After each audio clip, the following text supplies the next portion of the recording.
Ito mga ano nila dito. Lumang bahay siya pero yun ang mga gamit. Talagang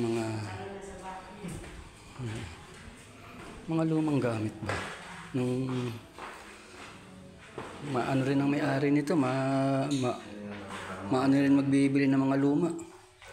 May-ari nito. Tingnan mo lang sa cabinet, oh. Tingnan mo ba yung cabinet, oh? Hayop. Grabe. Oh? Tingnan mo naman yung cabinet na to, oh. Luman-luma, oh. Mga sinaunang cabinet.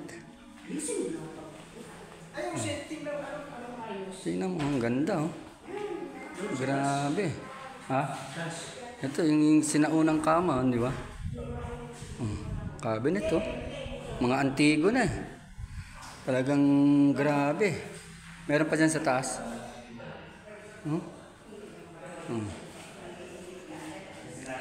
Hindi natin alam kung ano may-ari nito, eh.